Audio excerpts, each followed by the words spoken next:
Avez-vous déjà senti votre foi se refroidir? Êtes-vous déboussolé par les voies du monde et ne savez-vous plus à quoi vous fier? Avez-vous déjà ressenti le poids de la routine, des problèmes, de la fatigue? Et vous êtes-vous demandé où est Dieu au milieu de tout cela? C'est ainsi que se sentaient les croyants d'une petite ville appelée Colosse. Des gens ordinaires, comme vous et moi.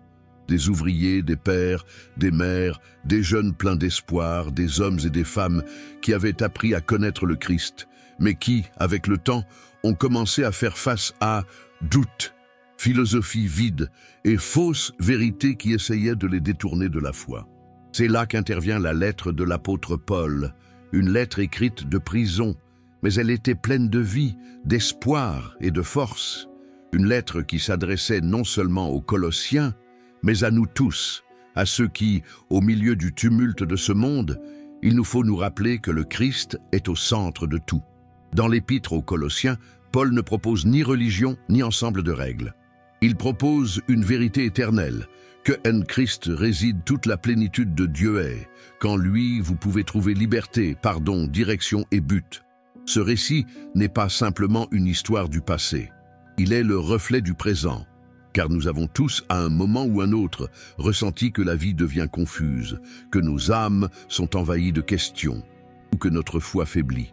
Mais le message des Colossiens arrive comme un phare perçant les ténèbres. Ne cherchez plus. En Christ, vous avez tout. Rejoignez-moi pour découvrir l'histoire complète du livre des Colossiens, une histoire écrite dans les chaînes, mais pleine de puissance. Une histoire qui transforme les cœurs, restaure les foyers et réveille une foi endormie.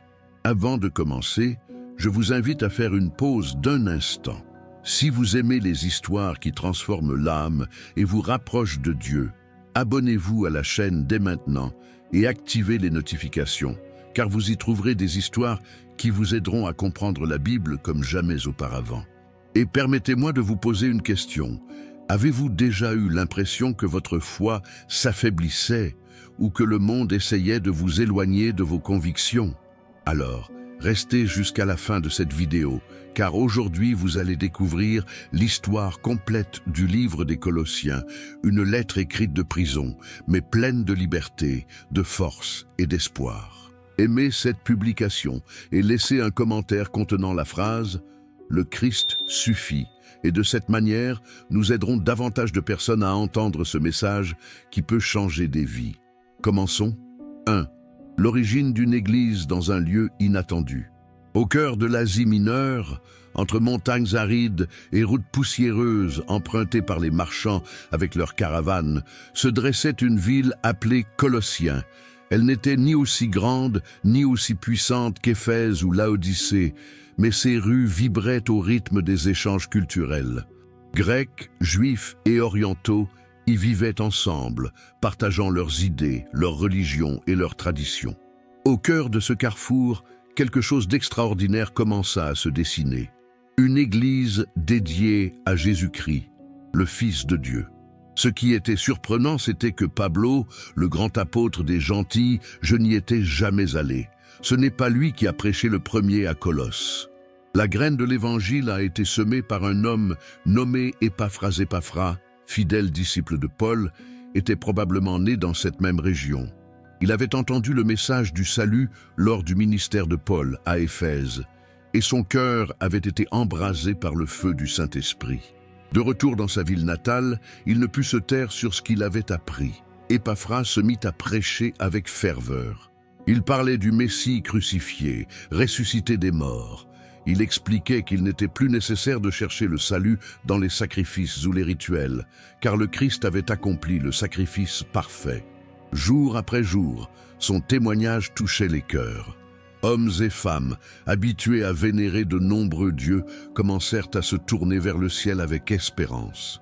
Ainsi, au cœur d'une ville païenne, une communauté de croyants est née, qui aimaient le Christ de tout leur cœur. Ce ne fut pas chose facile. À Colosse, les philosophies grecques, les pratiques mystiques et les croyances mêlant vérité et erreur étaient répandues. Beaucoup considéraient les chrétiens comme un groupe étrange et différent. Mais cette différence était précisément leur force. Ils s'aimaient, s'entraidaient, priaient ensemble et vivaient dans une joie que le monde ne pouvait comprendre. Cette foi nouvelle transforma des familles entières, unissant esclaves et hommes libres, riches et pauvres, hommes et femmes sous un seul Seigneur. Épaphrase, voyant la croissance de cette Église, sut qu'il ne suffisait pas d'enseigner les fondements.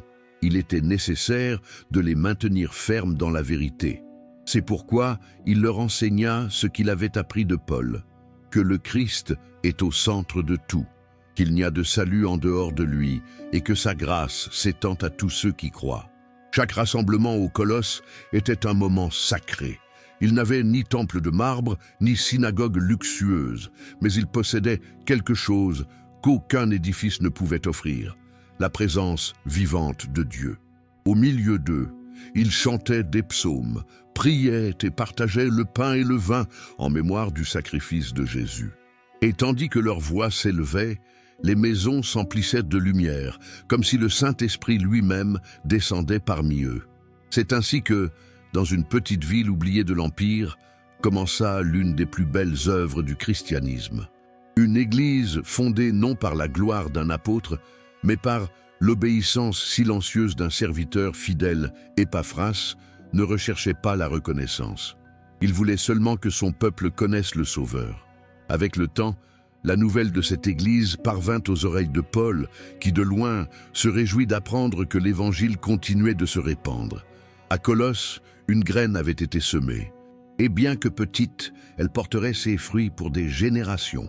Dieu avait choisi un lieu inattendu, une humble ville, pour montrer que sa puissance ne dépend pas de la grandeur humaine, mais de la foi des cœurs disposés. Car même dans les endroits les plus simples, quand quelqu'un décide de croire, Dieu peut susciter quelque chose d'éternel. 2. Paul, le prisonnier qui n'a jamais cessé d'écrire. Alors que l'église de Colosse grandissait et faisait face à ses premiers défis, l'apôtre Pablo, elle traversait l'une des périodes les plus difficiles et, en même temps, les plus glorieuses de sa vie. Elle se retrouve emprisonnée à Rome. Il était prisonnier pour l'Évangile. Les murs de pierre froide étaient ses seuls compagnons. Des chaînes marquaient ses poignets, et l'incertitude quant à son avenir était constante. Mais au cœur de cet emprisonnement apparent, son esprit était plus libre que jamais. Malgré les chaînes, Pablo n'a pas abandonné. Il ne considérait pas son emprisonnement comme une défaite, mais comme une occasion de continuer à servir le Christ autrement. Là où d'autres voyaient une fin, il voyait un nouveau commencement. Là, parmi l'ombre et les gardes romains, il décida d'accomplir un acte qui allait changer le cours de l'histoire, écrire des lettres. Ce n'était pas simplement des messages, c'était des lettres empreintes de force, de réconfort et de révélation, écrites avec l'encre du Saint-Esprit. Chaque parole qui jaillissait de son cœur était comme une flamme perçant les murs, apportant l'espoir aux églises qu'il avait fondées. Son corps était emprisonné, mais sa voix continuait de parcourir le monde. Paul comprenait que les circonstances ne déterminent pas la mission et que le dessein de Dieu ne s'arrête pas face aux épreuves. C'est pourquoi, avec une foi inébranlable, il prit la plume et se mit à écrire, non par désespoir, mais par conviction. Victoire du Christ. Depuis sa cellule, il écrivit plusieurs lettres connues aujourd'hui sous le nom de épîtres de prison, Éphésiens, Philippiens, Philémon et Colossiens. Chacune avait un ton différent, mais toutes reflétaient la même chose, la suprématie de Jésus et le pouvoir transformateur de sa grâce. Imaginez un instant la scène. Paul, enchaîné, éclairé seulement par la faible lueur d'une lampe à huile, avec son fidèle compagnon Tychique à ses côtés, il dictait chaque mot sous le regard des soldats romains, incapables de comprendre la ferveur qui émanait de cet homme. Chaque phrase était une prière, chaque pensée, une lueur d'espoir. Au lieu de se plaindre, Pablo jetait reconnaissant. Au lieu de blâmer, béni. Au lieu de maudire sa malchance, il prêchait avec plus de force, et cette attitude a fait de lui l'un des plus grands exemples de foi que le monde ait jamais connu. Dans sa lettre aux Colossiens, Paul parle non seulement en tant qu'apôtre, mais aussi en tant que père spirituel, bien qu'elle n'en connaisse pas beaucoup personnellement. Elle les aimait profondément. Elle avait entendu parler de leur foi, de leur amour, et aussi des dangers auxquels ils étaient confrontés. Et dans son cœur brûlait le désir de les guider, de les protéger et de les fortifier, même à distance. Pour lui, l'Évangile était une flamme qu'il fallait entretenir coûte que coûte. C'est pourquoi chaque coup, chaque nuit de solitude, chaque chaîne à ses poignets devenaient des instruments de sa mission. Paul savait que les murs de sa cellule ne pouvaient arrêter le message du Christ. Sa prison n'était pas un obstacle, elle était sa tribune. Et là, parmi les ombres, le Saint-Esprit l'inspira à écrire l'une des lettres les plus sublimes du Nouveau Testament. Dans celle-ci, il révélerait que Christ suffit quand lui réside toute la plénitude de Dieu et qu'aucune puissance humaine ou spirituelle ne peut se comparer à sa majesté. Son corps était emprisonné, mais son esprit s'élevait. Sa voix, bien qu'enfermée dans une cellule romaine, résonnerait à travers les siècles. Nul n'aurait pu imaginer que ces pages, écrites dans le silence et la douleur, atteindraient des millions de personnes à travers le monde.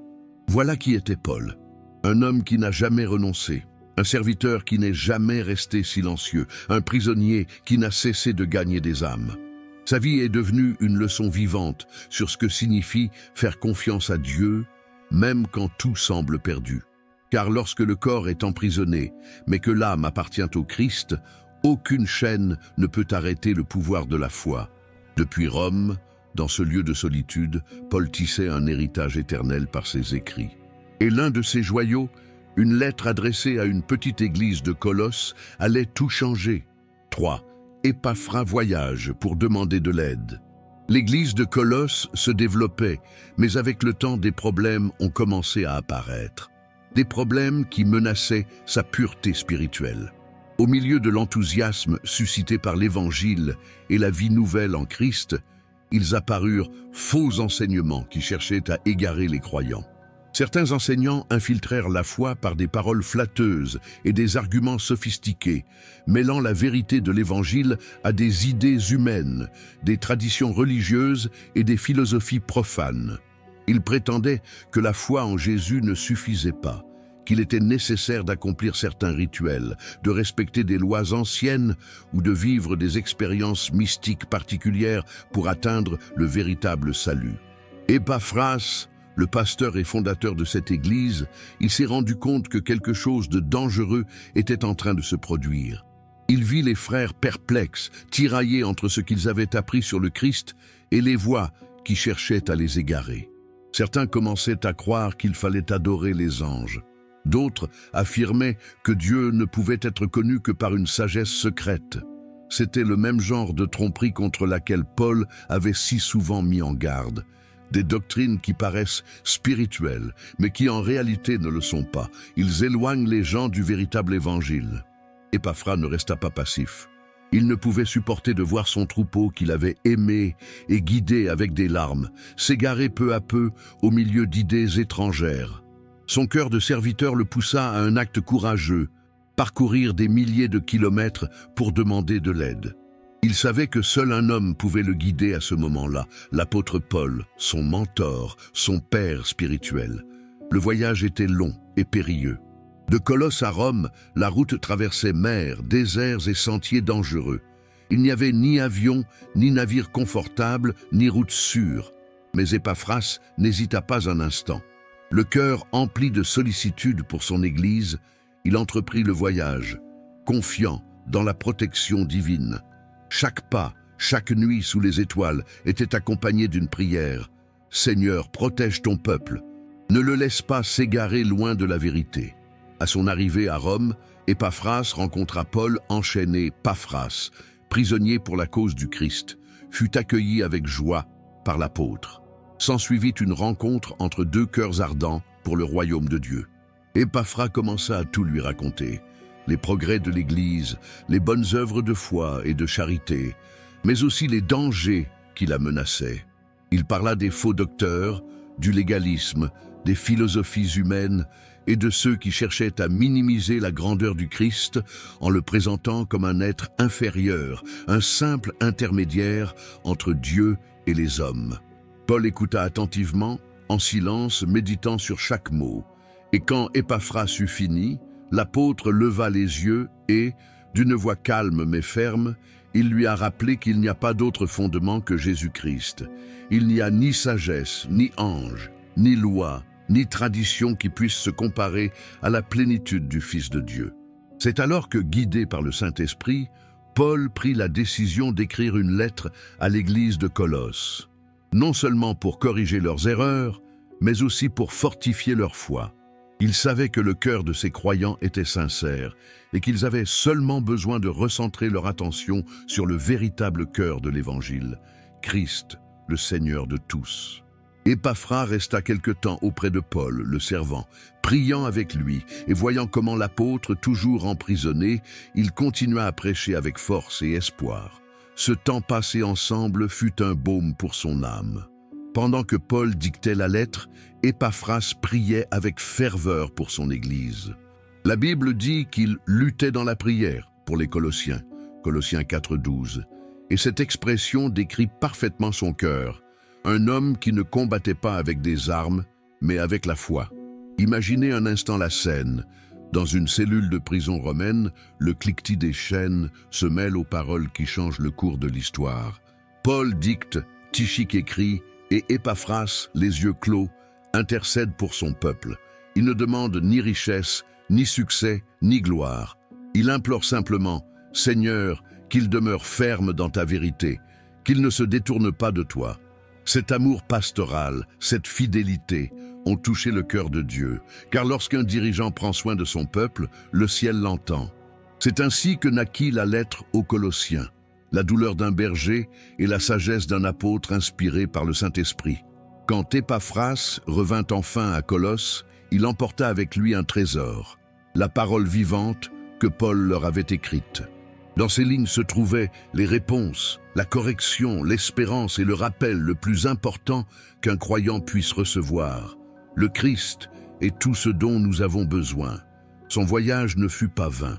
Cet acte d'amour et de sacrifice sauva l'Église de Colosse de l'erreur. Épaphras avait risqué sa vie pour la vérité, et Dieu se servit de sa fidélité pour bénir non seulement sa communauté, mais aussi des millions de croyants à chaque génération. Car aujourd'hui encore, lorsque nous lisons l'épître aux Colossiens, nous entendons l'écho de cette foi courageuse qui n'a pas cédé à la confusion. L'histoire d'Épaphras nous enseigne que lorsque l'amour de la vérité est plus fort que la peur, Dieu agit de manière extraordinaire. Si ce message vous touche, n'arrêtez pas maintenant. Profitez de ce moment pour abonnez-vous à la chaîne et continuez à nous accompagner dans chacune de ces histoires qui vous rapprochent de Dieu. Écrivez dans les commentaires « Le Christ est au centre de ma vie », car déclarer cela avec foi a du pouvoir. Et si vous pensez qu'une personne que vous aimez a besoin d'entendre ce mot, partagez-le. On ne sait jamais qui cela pourrait atteindre au moment précis où ils en ont le plus besoin.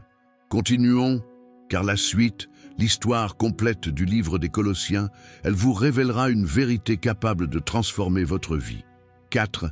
Le Christ, le centre de tout. Lorsque Paul commença à écrire sa lettre aux Colossiens, son cœur brûlait d'un seul but, leur rappeler qui est réellement le Christ. Il savait que les fausses doctrines ne pouvaient être vaincues que par une vérité encore plus puissante. Et cette vérité n'était ni une idée, ni une philosophie, ni une tradition. Il était une personne vivante, le Fils même de Dieu. Dès la première ligne de ce passage, l'apôtre indique clairement que Jésus n'est pas un parmi tant d'autres. Il est le centre de l'univers entier, le commencement et la fin, le cœur de la création.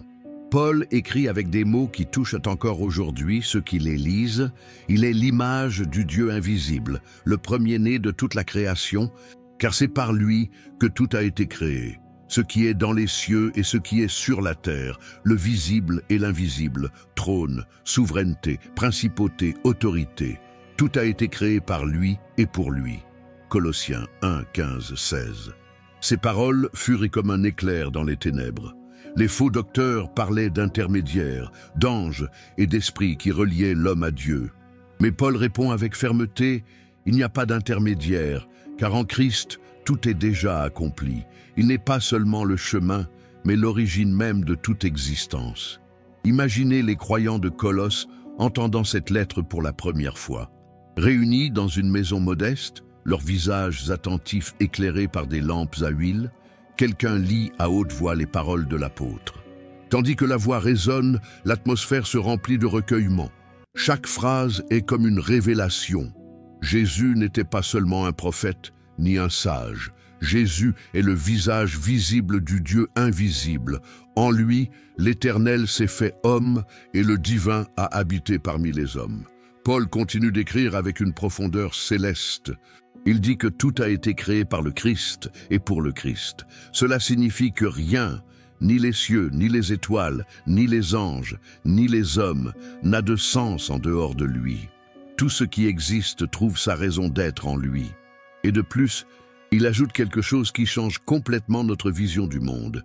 Il est avant toute chose, et toutes choses subsistent en lui. Colossiens 1, 17. Par ces mots, Paul affirme que Jésus n'est pas seulement le Créateur, mais aussi le Fils de Dieu, supporter de l'univers. Chaque atome, chaque souffle, chaque lever de soleil continue d'exister parce que le Christ le soutient par sa puissance. S'il cessait de le vouloir, tout disparaîtrait en un instant. Mais l'apôtre ne demeure pas dans le domaine cosmique. Il descend jusqu'au cœur humain. Il écrit « Et il est la tête du corps, de l'Église ». Colossiens 1, 18. En d'autres termes, Jésus règne non seulement sur l'univers, mais aussi elle règne dans le cœur de son peuple. L'Église n'est pas une institution, ni une organisation humaine. Elle est un corps vivant et Christ en est la tête. Sans lui, l'Église est sans direction, sans force, sans vie. Mais avec lui, elle est pleine de sens, d'amour et de puissance. Paul aborde ensuite le thème qui définit l'Évangile. Car il a plu au Père que toute la plénitude habite en lui. Colossiens 1, 19. La plénitude de Dieu, toute sa gloire, sa sagesse, son amour et sa puissance habitent en Christ. Non pas partiellement, non pas pour un temps, mais pleinement et éternellement. L'âme humaine n'a besoin de rien chercher en dehors de lui. C'est pourquoi Paul leur dit, presque en les suppliant, « Ne vous y trompez pas, ne cherchez pas ailleurs ce que seul Christ peut donner. » Et voici l'une des vérités les plus belles et les plus profondes de toute la Bible. Et par lui, réconcilier toutes choses avec lui-même, celles qui sont sur la terre comme celles qui sont dans les cieux, en faisant la paix par le sang de sa croix. Colossiens 1, 20. Cette phrase résume tout l'Évangile. Sur la croix, Jésus n'a pas seulement payé pour les péchés des hommes, il a réconcilié l'univers avec Dieu, qui était brisé fut restauré. La haine se transforma en paix. Le péché fut vaincu et l'amour de Dieu s'étendit à toute la création. Paul voulait que les Colossiens comprennent qu'il n'y avait plus rien à ajouter. Christ a déjà tout accompli, nul besoin de savoir secret, de cérémonies particulières ni de règles humaines. Son sacrifice fut parfait et suffisant. En lui, l'âme trouve le repos. Ainsi, à chaque parole, l'apôtre levait le regard des croyants vers le ciel, afin qu'ils ne soient pas pris au piège des illusions humaines. Il leur rappelait que le christianisme n'est pas une liste d'interdictions, mais une foi, une relation vivante avec un sauveur glorieux. Paul savait que lorsque le cœur humain comprend que le Christ est au centre de tout, les mensonges perdent leur pouvoir, car ceux qui connaissent le vrai Jésus ne sont pas égarés par les imitations. Cette révélation reste inchangée aujourd'hui. Le Christ ne fait pas partie de l'histoire. Il est l'histoire, il n'est pas un personnage parmi d'autres, mais l'origine et la destinée de toute la création. Tout ce qui existe, visible et invisible, gravite autour de lui. C'est pourquoi, lorsque Paul prit sa plume dans cette prison romaine, il n'écrivait pas seulement pour une petite église d'Asie mineure. Il écrivait pour tous les temps. Ces paroles résonnent encore dans le cœur de tous ceux qui s'interrogent sur l'identité de Jésus. Et la réponse demeure la même, aussi puissante qu'auparavant. Il est le centre de tout. En lui nous avons la vie, le mouvement et l'être, et hors de lui rien n'a de sens. 5. La foi qui les a soutenus. Paul, depuis sa prison à Rome, ne voulait pas seulement corriger les erreurs qui menaçaient les Colossiens. Il voulait leur rappeler la puissance et la beauté de leur foi, cette foi qui les avait soutenus dès le premier jour où ils avaient entendu parler du Christ. C'est pourquoi, avant de les avertir des dangers, l'apôtre s'arrête pour Dieu merci pour eux. Sa lettre débute sur un ton chaleureux, empreint d'amour et de gratitude, comme celui d'un père fier de ses enfants spirituels. Il leur dit: nous prions sans cesse pour vous et rendons grâce à Dieu, le Père de notre Seigneur Jésus-Christ, lorsque nous entendons parler de votre foi en Jésus-Christ et de l'amour que vous avez pour tous les saints. Colossiens 1, 3, 4. Ces paroles ne sont pas de simples formalités. Paul éprouvait une profonde admiration pour les Colossiens. Bien qu'il ne les ait jamais rencontrés en personne, je savais que sa foi était sincère, qui avait accueilli le message de l'Évangile avec un cœur disposé et dont l'amour pour les autres témoignait de la présence du Christ en eux. Cette foi était née grâce à l'œuvre fidèle d'Épaphras, qui leur avait enseigné le pur Évangile. Ce n'était pas une foi superficielle, mais une conviction profonde, capable de résister à la persécution, aux doutes et aux philosophies du monde. C'est cette foi qui les a soutenus, même au milieu de la confusion spirituelle qui les entourait. Paul mentionne 3 vertus qui constituent le cœur de toute vie chrétienne: foi, amour et espoir. Et il affirme que ces 3 hommes sont nés du message qu'ils ont entendu, de l'évangile qui leur est parvenu comme un fleuve vivifiant. Cet évangile, écrit Paul, porte du fruit et se répand dans le monde entier, démontrant ainsi que la puissance de Dieu ne connaît ni frontières ni limites. Imaginez un instant ces premiers croyants à Colosse. Ils n'avaient ni temple, ni livre sacré comme nous en avons aujourd'hui. Ils n'avaient ni grands prédicateurs, ni musique, ni ressources. Ils n'avaient que leur foi en un sauveur qu'ils n'avaient jamais vu de leurs yeux, mais en qui ils croyaient de tout leur cœur. Cette foi était leur trésor. La nuit, lorsque la peur ou le doute menaçaient de s'insinuer dans leur foyer, ils se souvenaient des paroles qu'ils avaient entendues, que Jésus les avait sauvés du péché, que sa mort sur la croix leur avait donné la vie éternelle et qu'ils n'étaient plus seuls. Cette vérité les soutenait. La foi des Colossiens n'était pas passive. Elle était une foi qui s'est traduite en action, dans l'amour du prochain, dans le soutien mutuel, dans le pardon et dans le service. Quand quelqu'un était dans le besoin, les frères se rassemblaient pour l'aider. Quand quelqu'un tombait, ils le relevaient. Quand quelqu'un doutait, ils priaient ensemble. Leur foi n'était pas seulement croire, c'était être, vivre comme le Christ a vécu. Paul, en leur écrivant, voulait qu'ils ne l'oublient jamais.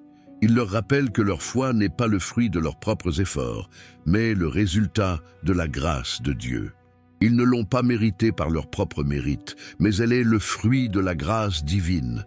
Un don du ciel et, comme tout don divin, il fallait en prendre soin, le nourrir et le fortifier jour après jour par la prière et la communion. Il leur explique aussi que cette foi ne reposait pas sur des émotions passagères, mais sur une espérance ferme. L'espoir du ciel leur dit que leur amour et leur foi proviennent de l'espérance qui leur est réservée dans les cieux. Colossiens 1,5. Autrement dit, ce qui les fortifiait, ce n'était pas ce qu'ils voyaient, mais ce qu'ils espéraient, la promesse de la vie éternelle avec le Christ. Paul savait que la vie ne serait pas toujours facile. Il savait que les épreuves, la persécution et la tromperie pouvaient affaiblir le cœur. Mais il savait aussi que la vraie foi ne dépend pas des circonstances, mais du Dieu en qui ils ont confiance. C'est pourquoi il loue les Colossiens, car bien qu'ils aient vécu au milieu de cultures païennes, de philosophies confuses et de tentations constantes, ils sont restés fidèles au Seigneur. Et le plus beau, c'est que cette foi n'a pas seulement soutenu les Colossiens, elle a aussi soutenu Paul. Depuis sa cellule, lire ou entendre parler de leur fidélité lui donnait la force de persévérer. C'était comme si chacun de leurs actes de foi allumait une flamme dans le cœur de l'apôtre. « Ils ne m'ont pas vu », a dû penser Paul, mais ils restent fermes dans le Christ. « S'ils ne renoncent pas, je ne renoncerai pas non plus. » Voici comment fonctionne la foi. une étincelle, en allumant une autre étincelle, jusqu'à ce que tout le monde puisse voir la lumière. Et bien que les Colossiens l'ignorassent, leur nom, leur témoignage et leur persévérance resteraient à jamais gravés dans l'histoire. Car ce qui avait commencé dans une petite ville du monde antique devint une source d'inspiration éternelle. Paul voulait qu'ils comprennent que leur foi non seulement les soutenait, mais était aussi en train de les fortifier. Un exemple pour toute l'Église universelle, ce qu'ils faisaient en silence dans leur foyer, leur prière, leur fidélité et leur amour, étaient connus du ciel. Ainsi, tandis que les faux enseignants tentaient de semer le doute, Paul leur rappelait qu'ils n'étaient ni perdus ni confus, car leur foi était ancrée dans le seul fondement qui ne bouge jamais, Jésus-Christ, Seigneur de tous. C'est cette foi qui les a soutenus alors, et c'est la même foi qui continue de soutenir tous ceux qui croient aujourd'hui.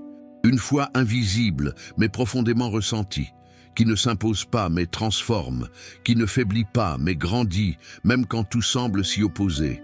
Car lorsque l'âme s'attache au Christ, ni vent, ni ténèbres, ni arguments humains ne peuvent l'abattre. Telle est la foi que Paul a vue à Colosse, et c'est la foi que Dieu continue de rechercher en nous. 6. Sauvés du pouvoir des ténèbres. Au cœur du message de Paul se trouve une vérité qui transforme toute la vie du croyant. Christ nous a sauvés du pouvoir des ténèbres. Il ne s'agit pas d'une phrase poétique ni d'une métaphore religieuse. Il s'agit d'une profonde réalité spirituelle, d'une libération divine qui a changé le destin de toute l'humanité. Lorsque Paul écrivit ces mots aux Colossiens, il en connaissait parfaitement le sens. À cette époque, on croyait que le monde était gouverné par des forces invisibles, des esprits, des puissances qui contrôlaient le destin de l'humanité. Les Grecs parlaient de Dieu qui décidait du sort des mortels. Les Juifs évoquaient des anges et des puissances, et nombreux étaient ceux qui craignaient l'inconnu. Pour eux, les ténèbres n'étaient pas seulement l'absence de lumière, elles étaient un royaume d'esclavage, de peur et de culpabilité. C'est pourquoi Paul écrit avec une telle force, il nous a arrachés au pouvoir des ténèbres et nous a fait passer dans le royaume de son Fils bien-aimé, en qui nous avons la rédemption, le pardon des péchés. Colossiens 1, 13, 14. Imaginez ce que cela signifiait pour les croyants de Colosse. Eux qui avaient vécu auparavant dans un monde dominé par les superstitions, les idoles et les peurs, entendaient maintenant qu'ils n'étaient plus prisonniers, que le Christ avait brisé les chaînes qui les liaient au péché et à la condamnation. Qu'ils avaient été transférés d'un royaume à un autre des ténèbres au royaume de la lumière, du règne de Satan au règne de l'amour. Et Paul leur dit, « Vous n'appartenez plus à ce vieux monde de peur. Vous appartenez désormais au royaume du Fils de Dieu, un royaume où règne la grâce, la paix et la vie éternelle. » Chaque mot de ce message était comme une clé ouvrant des portes closes dans leurs âmes. Les Colossiens, dont beaucoup avaient grandi en adorant de faux dieux ou en vivant sous le poids de la culpabilité du péché, comprenaient désormais que Jésus ne les avait pas seulement pardonnés, mais que les avait sauvés. Le mot « sauvetage » utilisé par Paul vient du concept de libérer un esclave en payant son prix. Et c'est exactement ce que le Christ a fait. Il a payé le prix de notre liberté par son sang. Il ne nous a pas délivrés du pouvoir des ténèbres par la force ou la violence, mais par la puissance de l'amour. Sur la croix, quand le ciel s'est obscurci et que tout semblait perdu, c'est précisément là que la lumière la plus éclatante a brillé. Par son sacrifice, Jésus a vaincu le péché, la mort et toute la puissance du mal. Le pouvoir des ténèbres représente tout ce qui éloigne l'humanité de Dieu. La culpabilité, le désespoir, l'orgueil, l'esclavage des désirs, la peur de l'avenir. Mais le Christ, par sa victoire sur la croix, ont dépouillé ses pouvoirs de leur autorité et ils n'ont plus aucun droit sur ceux qui ont été rachetés. Paul voulait que les Colossiens comprennent que leur foi n'était pas simplement une croyance morale, mais un transfert réel d'un royaume à un autre. C'est comme si une personne, ayant passé toute sa vie en prison, était soudainement transportée dans un pays de soleil, d'air pur et de liberté. C'est ce que fait le Christ. Il transforme notre situation spirituelle, nous faisant passer des ténèbres à la lumière de sa présence. Et le plus beau, c'est que cette libération n'était pas partielle. Paul dit, « En lui, nous avons la rédemption, le pardon des péchés. Non pas nous aurons, non pas nous pourrons obtenir, mais avoir, c'est une possession présente. Celui qui est en Christ est déjà libre. Le passé a été enseveli sur la croix. Imaginez ceci, l'ennemi peut tenter de vous rappeler votre passé, vos erreurs, votre culpabilité, mais il n'a aucun droit de vous condamner. Les chaînes sont brisées. Les décrets qui vous accusaient ont été cloués à la croix avec le Christ. Là, il a tout payé. Rien n'est resté inachevé. Les Colossiens avaient besoin d'entendre cela, car de faux enseignements les avaient amenés à croire qu'ils devaient faire davantage pour être acceptés par Dieu. Observer les lois, pratiquer des rituels, rechercher des expériences particulières. Mais Paul leur dit clairement, Christ a déjà tout accompli, il n'y a pas de dette à payer, pas d'obscurité à craindre. Et cette vérité demeure tout aussi puissante aujourd'hui, car nous aussi, au milieu d'un monde empli de confusion, de violence et de désespoir, devons nous souvenir que le Christ nous a fait entrer dans son royaume de lumière. Peu importe ce que nous avons traversé ou la profondeur des ténèbres, sa grâce est plus forte. Paul voulait qu'ils comprennent, et nous aussi, que la vie chrétienne ne consiste pas à fuir le mal par peur, mais à vivre dans la lumière avec autorité. Ceux qui ont été rachetés ne vivent pas en fuyant le passé. Ils vivent célébrer leur nouvelle identité. Voilà l'essence de l'Évangile. Dieu ne se contente pas de vous pardonner, cela change votre royaume. Tu n'es plus esclave du péché, tu es désormais citoyen du ciel. Tu ne marches plus dans l'ombre, mais dans la lumière de son amour. C'est pourquoi Paul écrit avec tant de ferveur, pour que les Colossiens n'oublient pas que même si les ténèbres existent encore, elles n'ont plus d'emprise sur eux. Le Christ les a sauvés, libérés et intégrés à un royaume éternel où la lumière ne s'éteint jamais. Voici l'Évangile, un appel à sortir des ténèbres et à marcher vers la vie, car lorsque le Fils de Dieu entre dans l'âme, la nuit s'achève pour toujours. 7. Le mystère révélé. Dans sa lettre aux Colossiens, Paul révèle l'une des vérités les plus profondes et les plus glorieuses de tout l'Évangile, le mystère qui avait été caché pendant des siècles, mais que Dieu révélait maintenant à son peuple. Les oreilles des croyants de Colosse s'ouvrirent avec stupéfaction en entendant ces paroles. Ils savaient que le mot « mystère » revêtait une signification sacrée. Dans leur culture, les mystères étaient un savoir secret réservé aux initiés de certaines religions ou philosophies. Mais Paul allait expliquer que le mystère de Dieu n'était pas un secret caché à quelques privilégiés, mais une révélation divine pour tous ceux qui croient. L'apôtre écrit avec une émotion qui transparaît dans chaque ligne, le mystère qui a été caché pendant des siècles et des générations, mais qui est maintenant révélé au peuple saint du Seigneur. Dieu a choisi de faire connaître à ce peuple, parmi les nations, les glorieuses richesses de ce mystère, qui est Christ en vous, l'espérance de la gloire. Colossiens 1, 26-27. Voyons ce que cela signifiait.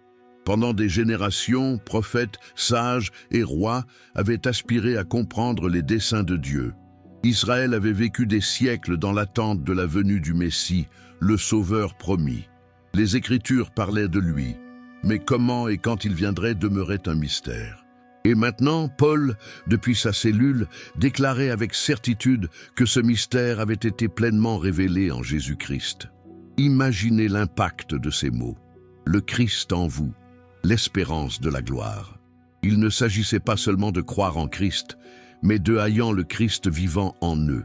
Il n'était plus nécessaire de chercher Dieu dans des temples de pierre ou par l'intermédiaire d'intermédiaires humains, car Dieu lui-même avait décidé de demeurer dans le cœur des croyants. C'était une idée révolutionnaire. Pour les Juifs, la présence de Dieu se trouvait dans le temple, derrière le voile du Saint des Saints. Pour les Grecs, le divin était lointain, dans les cieux, inaccessible à l'humanité. Mais Paul proclame quelque chose qui abat toutes les barrières. Dieu est venu habiter parmi son peuple, non pas dans les murs, mais dans les gens. Le Christ ne marche pas seulement avec nous, il vit en nous, et cette présence change tout. Avoir le Christ en nous signifie que la puissance qui a ressuscité Jésus d'entre les morts demeure aussi dans nos cœurs. Cela signifie que nous ne sommes pas seuls face à la tentation, à la douleur ou à la mort.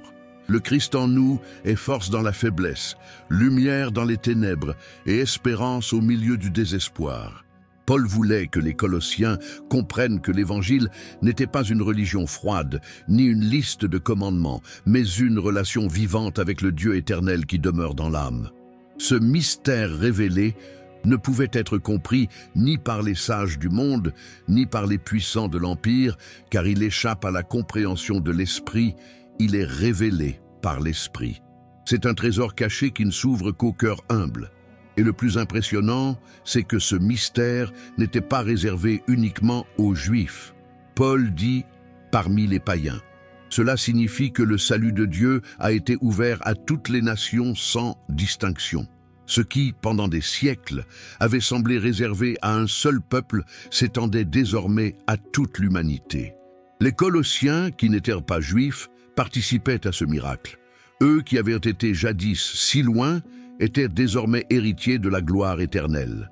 Paul a pris conscience de l'importance de sa mission. Il le dit lui-même. C'est ce Christ que nous annonçons, avertissant et enseignant chacun en toute sagesse, afin de présenter chacun parfait en Christ. Colossiens 1, 28. Sa vocation n'était pas facile.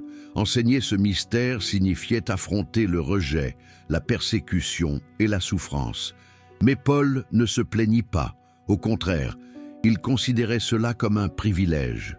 Lui-même avait été un persécuteur de l'Église, mais lorsque le Christ le rencontra sur le chemin de Damas, sa vie changea à jamais. Dès lors, il comprit que le but ultime de son existence était faire connaître le Christ, le mystère, et révéler. Et maintenant, écrivant depuis sa prison, enchaîné, son cœur brûlait d'une passion inextinguible. Il disait « C'est pourquoi je travaille, luttant de toutes les forces qu'il me donne puissamment. » Colossiens 1, 29. Autrement dit, ce n'est pas son effort humain qui le maintenait debout, mais la puissance du Christ en lui, le Christ en Paul, le Christ dans l'épître aux Colossiens, le Christ en nous. Voilà le mystère, voilà l'espoir. Paul voulait que les croyants comprennent qu'il ne s'agit pas de rechercher une expérience mystique à l'extérieur d'eux-mêmes, mais de reconnaître la présence vivante du Seigneur en eux. Il est déjà là, les transformant, les guidant et les fortifiant. Et c'est cette réalité qui donne sens à la vie chrétienne. À ces mots, les cœurs des Colossiens débordèrent de joie. Ils n'étaient plus de simples citoyens d'une petite ville d'Asie mineure. Ils étaient porteurs de la présence divine. Dieu demeurait en eux. Le ciel lui-même était descendu sur terre. Ainsi, le mystère qui avait été caché pendant des siècles se révéla enfin limpide. La plus grande révélation de toutes, le Christ en nous, l'espérance de la gloire. Non pas un Dieu lointain, mais un Dieu présent. Non pas un sauveur extérieur, mais celui qui demeure dans l'âme. Et cette vérité demeure au cœur de tout cela. Le mystère révélé qui transforme les ténèbres en lumière, la culpabilité en pardon et la mort en vie éternelle. Ressentez-vous la voix de Dieu à travers cette histoire? Alors, n'oubliez pas, abonnez-vous à la chaînette, activez la cloche pour ne manquer aucun de ces enseignements qui renforcent votre foi et renouvellent votre espérance. Écrivez dans les commentaires « Ma vie est cachée en Christ » et travaillons ensemble pour diffuser ce message à travers le monde.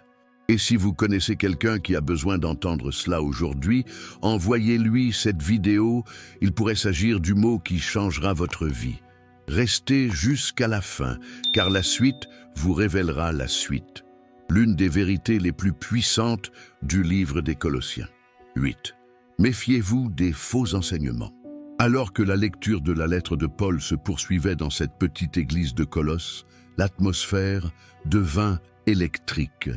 Les paroles de l'apôtre étaient non seulement profondes, mais aussi un appel d'avertissement, car, bien que les Colossiens aient eu une foi sincère, ils étaient entourés de voix trompeuses, d'idées séduisantes et d'enseignements qui semblaient sages, mais qui les éloignaient lentement de la vérité de l'Évangile. Paul, inspiré par le Saint-Esprit, savait qu'il devait parler clairement. Il ne pouvait pas laisser ses frères, qu'il aimait tant, dans le doute. C'est pourquoi il écrivit avec fermeté, amour et autorité. Prenez garde que personne ne vous séduise par une philosophie creuse et trompeuse qui s'appuie sur la tradition des hommes et sur les principes spirituels élémentaires de ce monde plutôt que sur Christ. Colossiens 2:8. À cette époque, de nombreux courants religieux et philosophiques s'entremêlaient. Certains affirmaient que le salut s'obtenait par une connaissance secrète, d'autres insistaient sur le respect strict des règles et des rituels juifs, comme l'observance de jours particuliers, le jeûne ou la circoncision. Et d'autres encore évoquaient le culte des anges, ou la recherche d'expériences mystiques pour se rapprocher de Dieu. C'étaient des idées sophistiquées, d'apparence sage, mais dépourvues de puissance spirituelle. Elles promettaient la liberté, mais en réalité, ils ont asservi l'âme Paul, le cœur enflammé, leur rappelle que tout cela est vain si le Christ n'est pas au centre. Car en lui habite corporellement toute la plénitude de la divinité, et en lui vous avez été amenés à la plénitude. Colossiens 2, 9, 10. Ces paroles constituaient un coup direct porté aux faux enseignements.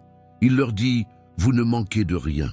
Vous n'avez plus besoin de chercher, car en Christ, vous avez déjà tout. » Imaginez la réaction des Colossiens en entendant cela.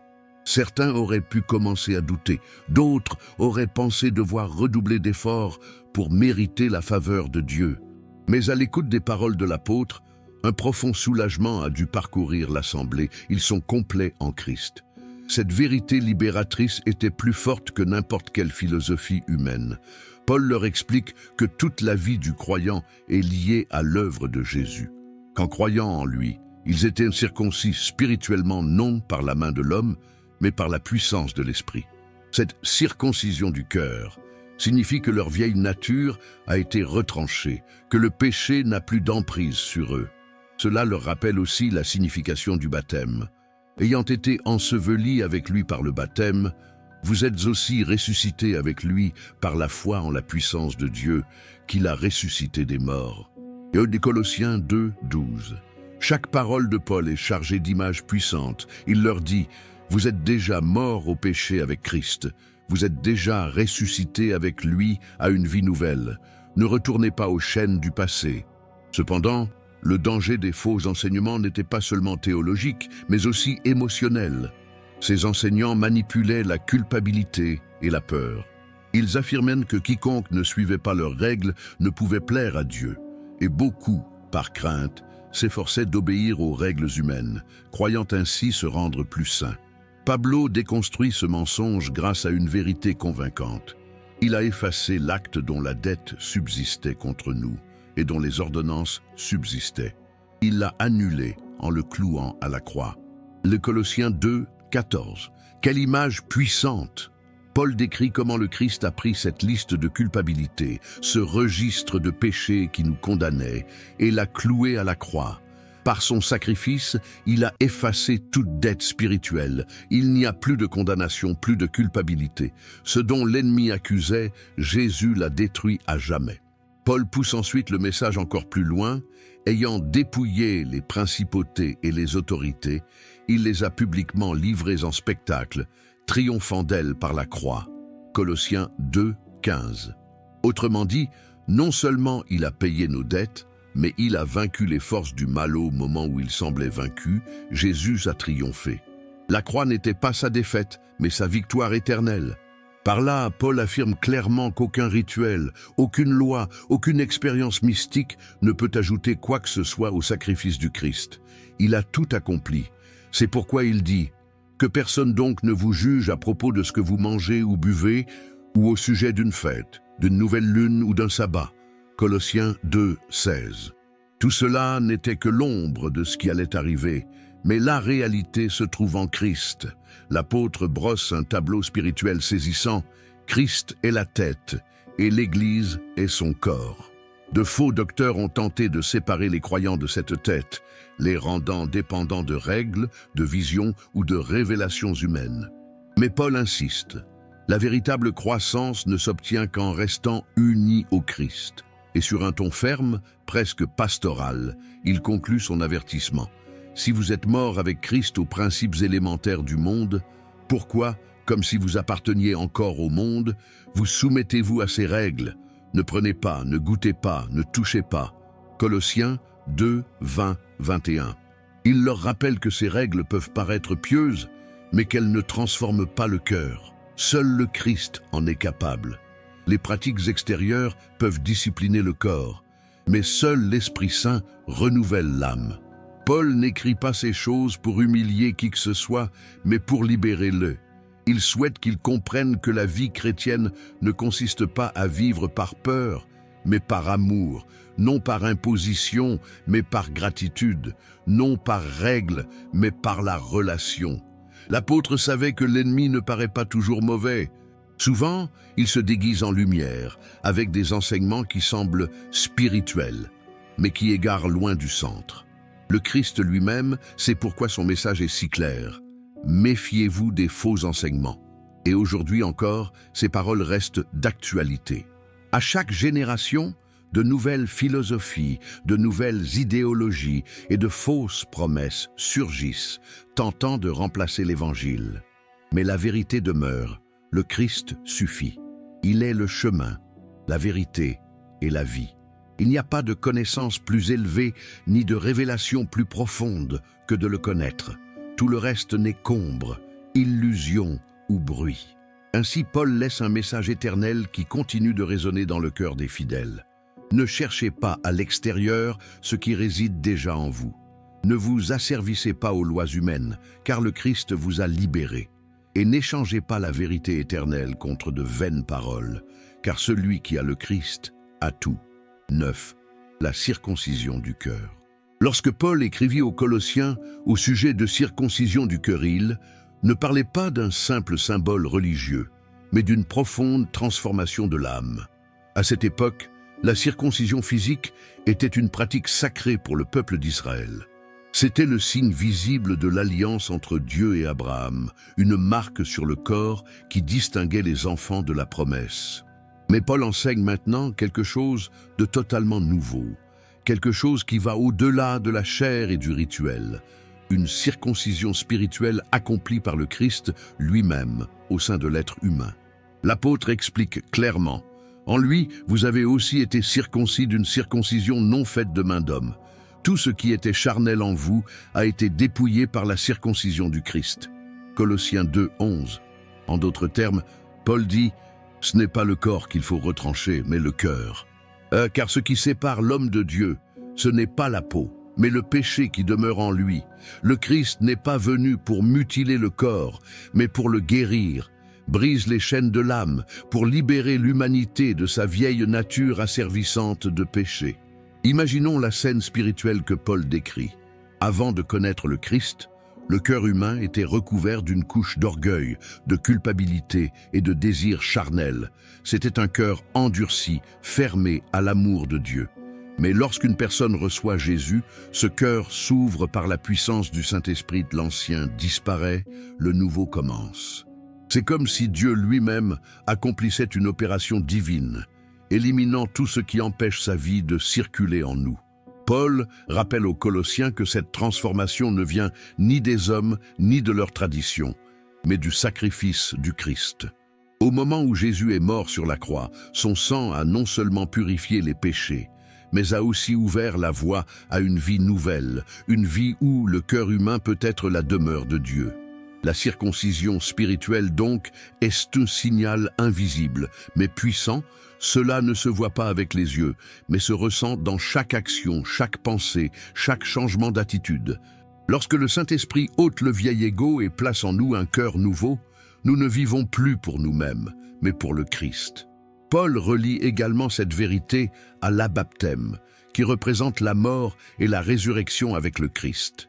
Ayant été ensevelis avec lui par le baptême, vous êtes aussi ressuscités avec lui par la foi en la puissance de Dieu, qui l'a ressuscité des morts. Et Colossiens 2,12.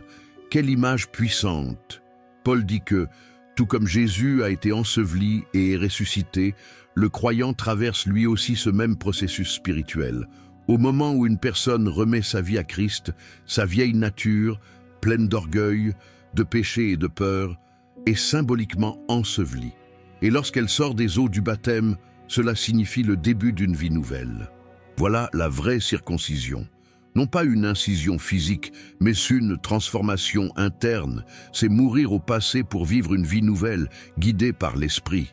C'est laisser Dieu enlever ce qui est superflu, ce qui blesse, ce qui souille, afin que le cœur puisse battre au rythme de sa volonté. Les Colossiens devaient comprendre cela, car de faux docteurs tentaient d'imposer d'anciennes règles. Ils affirmaient qu'il était nécessaire d'accomplir des rituels extérieurs pour plaire à Dieu, que sans la circoncision physique, le salut était impossible. Mais Paul réfute cet argument par la vérité de l'Évangile. Christ suffisonne, œuvre sur la croix, à remplacer tous les anciens symboles, car il a accompli en lui-même le dessein de l'Alliance. L'apôtre souhaite que les croyants comprennent qu'ils ne sont plus esclaves de la loi, mais enfants de la grâce, que la transformation que Dieu opère dans le cœur ne dépend pas des actions de l'homme, mais de sa propre volonté. Christ l'a déjà fait. Cet enseignement demeure aussi pertinent aujourd'hui qu'il l'était alors. Nombreux sont ceux qui pensent encore qu'être chrétien signifie suivre des règles, feindre la sainteté ou adhérer aux traditions. Mais Paul nous rappelle que la vraie foi ne commence pas par les actes extérieurs, mais par nos actions. Dieu transforme de l'intérieur. Un cœur spirituellement circoncis est un cœur sensible et obéissant, capable d'aimer et de pardonner. C'est un cœur qui ne cherche plus la vengeance, mais la paix, qui n'est plus guidé par l'orgueil, mais par l'humilité. C'est un cœur guéri par les mains de son Créateur. La circoncision du cœur implique elle aussi un processus. Elle ne se produit pas en un instant, mais plutôt chaque jour. Dieu continue de façonner, de purifier et de renouveler l'être intérieur, ses enfants. Chaque épreuve, chaque larme, chaque leçon fait partie de cette œuvre divine. Avec tendresse et fermeté, Paul veut faire comprendre aux Colossiens qu'il n'y a rien de plus glorieux que d'être transformé intérieurement par Dieu. C'est là la différence entre la religion et l'Évangile. La religion change les apparences, l'Évangile change le cœur. Par conséquent, lorsque l'apôtre dit que nous avons été circoncis en Christ, il ne parle pas d'une marque sur la chair, mais d'une circoncision, une marque éternelle sur l'âme, un signe spirituel, qui prouve que nous appartenons au royaume de Dieu. Et celui qui a vécu cette transformation ne peut plus jamais être le même. Sa façon de penser change, sa façon de parler, d'aimer, de pardonner, tout en lui est renouvelé. Car lorsque le Christ touche le cœur, il le libère du péché et le remplit de son amour. Le passé est laissé derrière et le Saint-Esprit commence à écrire une histoire nouvelle. Ainsi, la circoncision du cœur n'est pas qu'un symbole, c'est une promesse accomplie. C'est la preuve vivante que Dieu ne recherche pas les corps marqués, mais de vies transformées, car là où demeure l'Esprit du Christ, il n'y a plus d'obscurité, seulement une vie nouvelle. 10. Le Christ, le vainqueur ultime. Paul, guidé par le Saint-Esprit, voulait faire comprendre une chose qui devait être profondément gravée dans le cœur des Colossiens. Le Christ n'est pas seulement mort sur la croix, il a triomphé. Il n'était pas une victime, il était un conquérant. Il n'était pas vaincu, il était le vainqueur absolu de toutes les forces du mal. Dans sa lettre, l'apôtre l'exprime avec une force qui transcende les siècles. Et vous, qui étiez morts par vos offenses et par l'incirconcision de votre chair, Dieu vous a rendus à la vie avec lui en nous pardonnant toutes nos offenses. Il a effacé l'acte dont les ordonnances nous condamnaient et qui subsistait contre nous, et il l'a cloué à la croix. Il a dépouillé les principautés et les pouvoirs et les a publiquement livrés en spectacle en triomphant d'eux par la croix.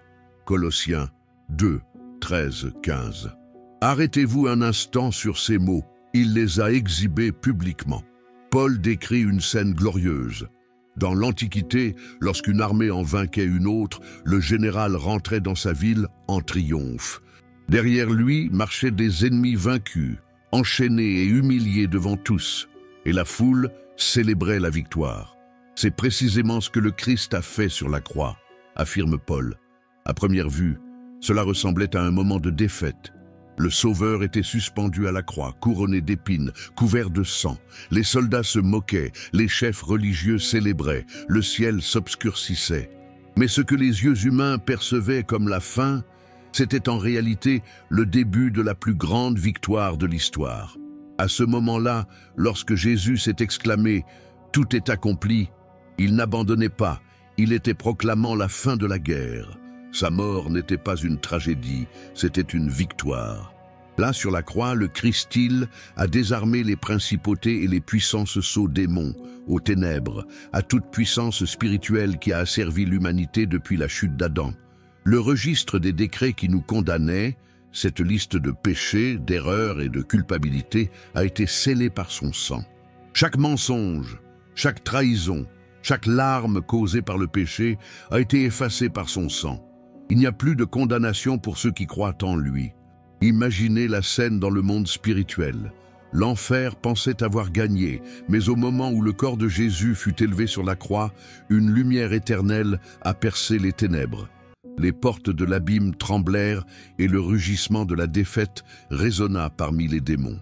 Car ce qui paraissait être de la faiblesse était en réalité l'acte le plus puissant d'amour divin. Quand son corps fut mis en terre, l'ennemi crut la victoire acquise. Mais 3 jours plus tard, la pierre fut roulée, le tombeau vidé, et le vainqueur en sortit, vivant, glorifié, éternel. À cet instant, l'histoire de l'univers bascula à jamais. Christ n'a pas seulement vaincu le péché, il a vaincu la mort elle-même. Ce qu'aucun homme n'avait pu faire, il l'a fait. Il a brisé les chaînes qui maintenaient l'humanité en esclavage et a ouvert un chemin direct vers le Père. Paul voulait que les Colossiens comprennent que cette victoire n'était pas symbolique, mais réelle, totale et définitive. Aucune puissance spirituelle, aucune force maléfique, aucun décret humain ne peut vaincre ceux qui appartiennent au Christ. Car la même puissance qui a ressuscité Jésus d'entre les morts habite maintenant en ceux qui croient. C'est pourquoi l'apôtre leur dit « Ne vivez pas comme si vous étiez encore esclaves, vous avez été pardonnés, affranchis et victorieux en Christ. » Cette vérité était cruciale pour eux. À Colosse, certains faux docteurs prétendaient qu'il était encore nécessaire de craindre les puissances spirituelles, les anges ou les forces du destin. Ils disaient qu'il fallait accomplir des rituels ou des sacrifices pour se protéger. Mais Paul réfute ces mensonges par l'autorité de l'Évangile. Le Christ a déjà triomphé.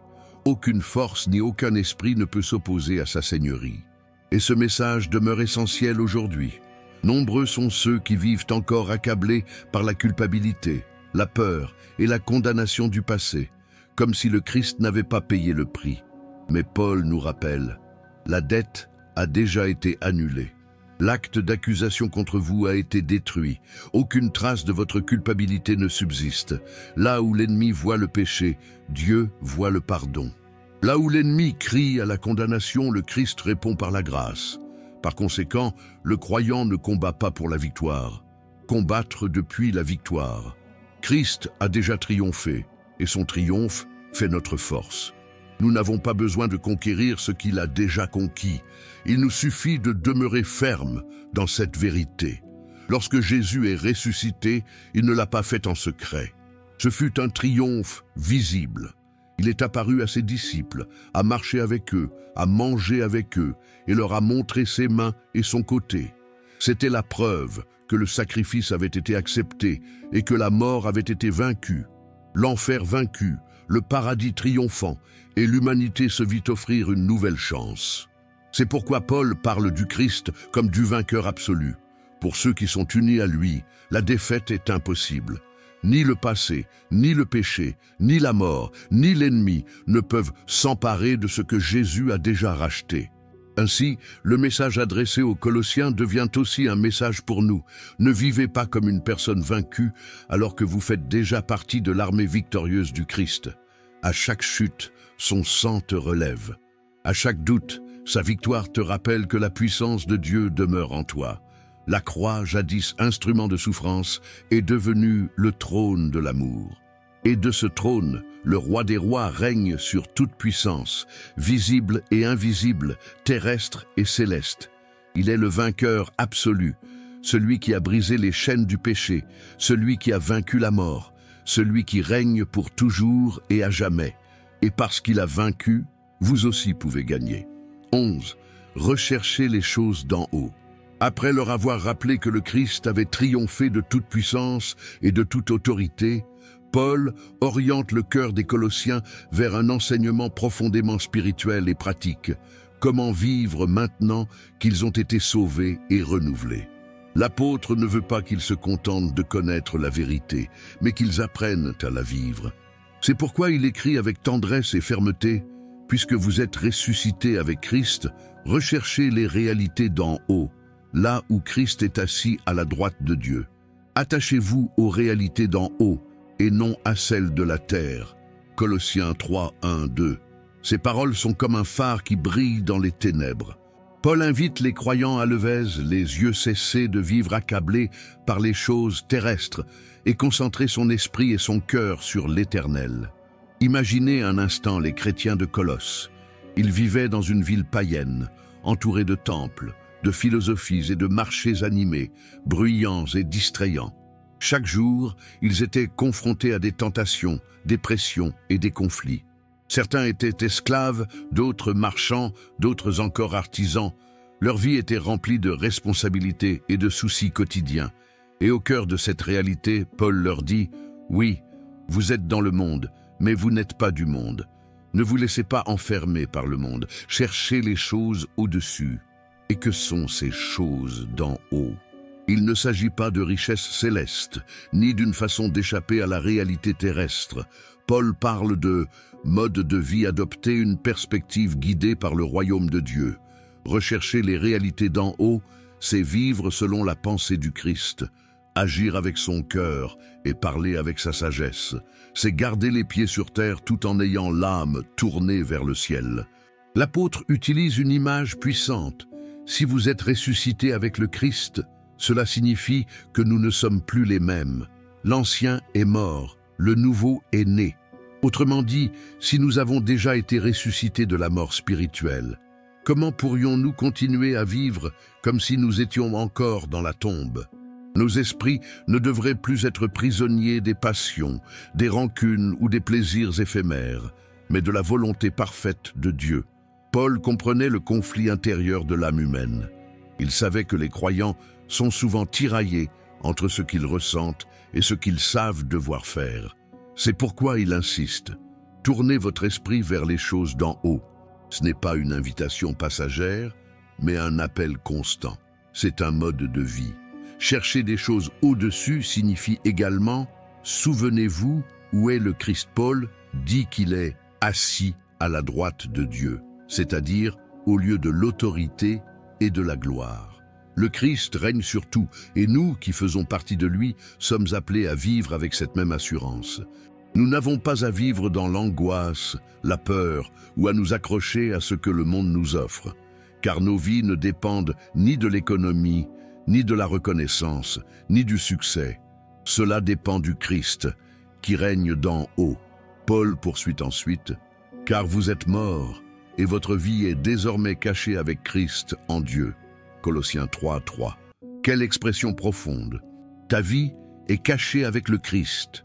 Cela signifie que le croyant n'appartient plus à l'ancien monde, mais au royaume de Dieu. Que tout ce que nous sommes, notre valeur, notre identité, notre raison d'être, n'est plus défini par le regard des autres, mais par l'œuvre du Christ pour nous. Quand un chrétien comprend cela, quelque chose change à jamais. Il ne vit plus en quête d'approbation, de succès ou de plaisirs éphémères. Il vit les yeux fixés sur l'éternité, son âme confiante en celui qui l'a aimé le premier. Paul veut que les Colossiens comprennent que la foi n'est pas seulement croire, c'est transformer notre vision de la vie. Auparavant, ils étaient prisonniers de la peur, de la culpabilité ou de l'ambition. Désormais, ils étaient appelés à voir le monde du point de vue du Christ. Il ne leur demande pas d'abandonner leur travail ou leur famille, mais d'apprendre à vivre chaque jour le cœur tourné vers le ciel et les mains au service de la terre. Réfléchissons un instant à ce que cela signifie pour nous aujourd'hui. Rechercher les choses d'en haut ne signifie pas fuir le monde, mais vivre avec un esprit céleste au sein d'une société terrestre. C'est faire preuve de compassion envers autrui quand le monde prône l'indifférence. C'est pardonner quand le cœur aspire à la vengeance. C'est avoir confiance quand tout semble perdu. C'est garder la foi malgré les circonstances. Lorsque Paul dit « fixez-vous des objectifs », il utilise une expression qui implique décision et persévérance. Il ne suffit pas de regarder le ciel de temps à autre. Il faut y garder les yeux fixés chaque jour. Tel un voyageur qui suit les étoiles pour ne pas s'égarer, ainsi doit être le croyant, marchant sur terre, mais guidé par la lumière d'en haut. Et l'apôtre conclut cette réflexion par une promesse pleine d'espoir.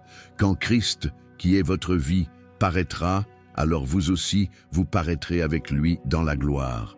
Colossiens 3:4. Ces paroles furent un immense réconfort pour les Colossiens. Elles leur rappelèrent que leurs efforts, leur foi et leur espérance n'étaient pas vains. Qu'un jour, au retour du Christ, ils seraient glorifiés avec lui, ainsi que tous ceux qui croient. Toute souffrance, toute injustice, toutes les larmes seront remplacées par la gloire éternelle.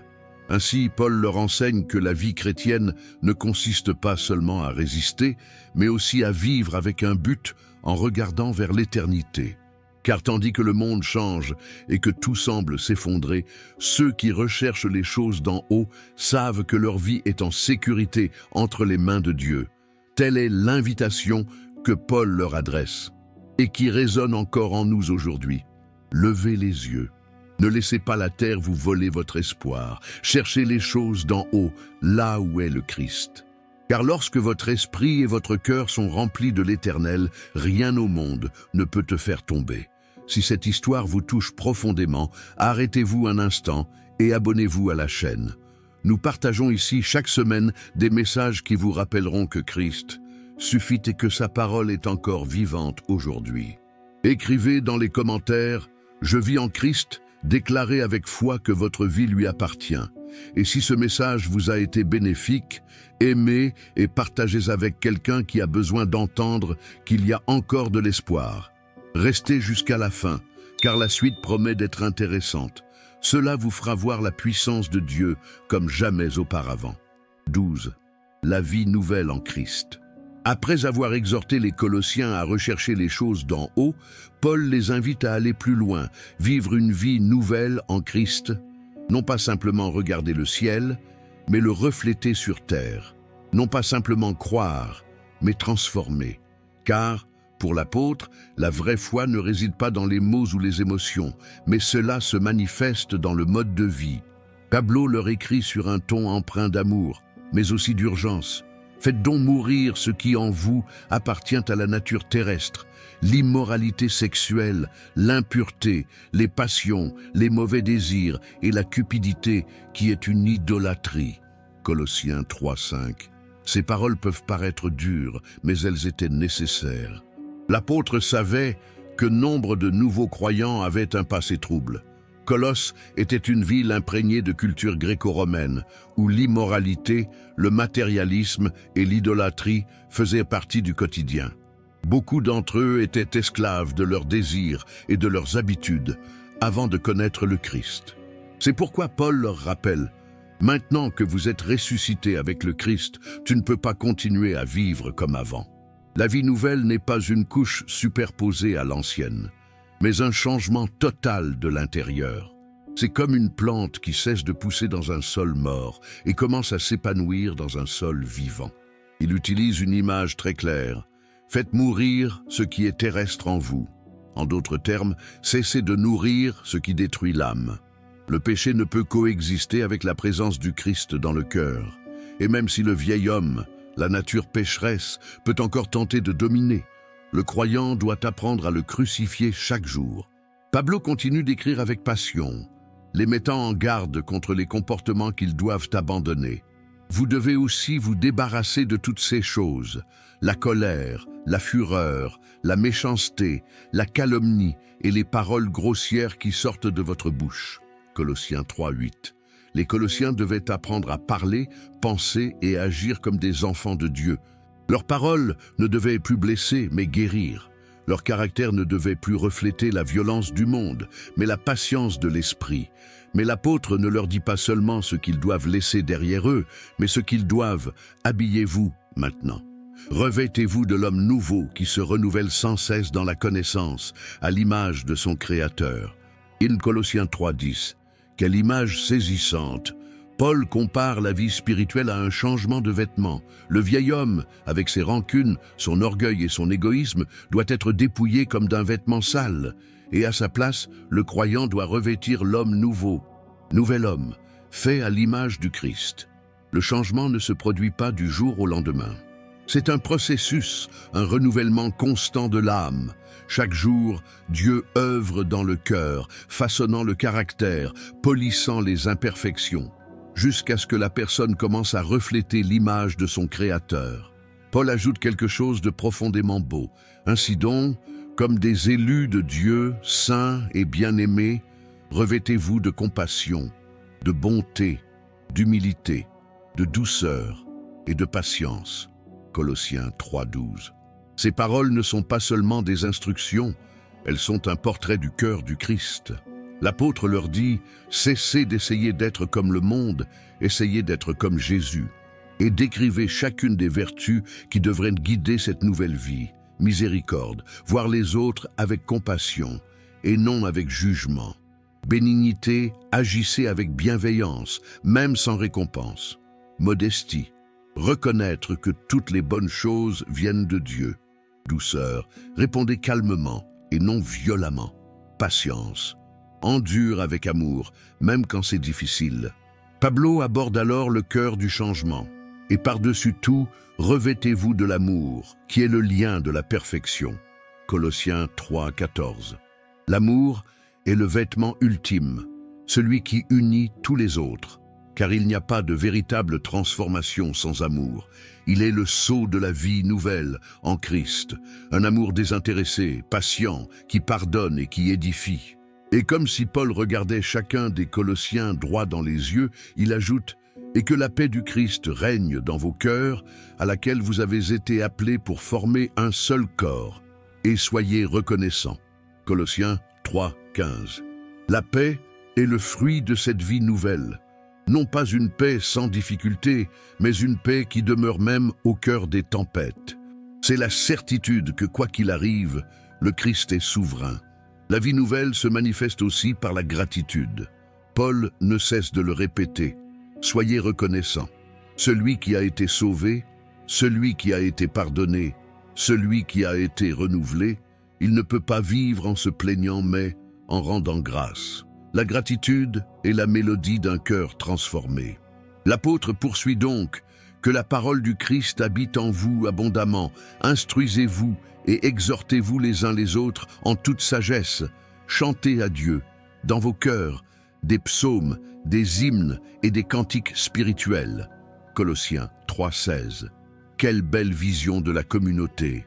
Les croyants n'étaient pas appelés à vivre isolés, mais comme une famille où la parole de Dieu était au centre, où chaque conversation, chaque chant, chaque enseignement était imprégné de la présence du Christ. Finalement, Paul résume toute la nouvelle vie chrétienne en une seule phrase qui résonne à travers les siècles. « Et quoi que vous fassiez, en parole ou en action, faites tout au nom du Seigneur Jésus, en rendant grâce à Dieu, le Père, par lui. » Colossiens 3:17. Tout, non seulement le spirituel, mais aussi le quotidien.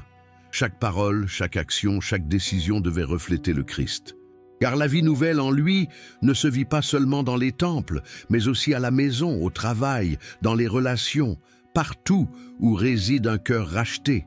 Paul voulait que les Colossiens comprennent que vivre en Christ n'est pas une théorie, mais un mode de vie.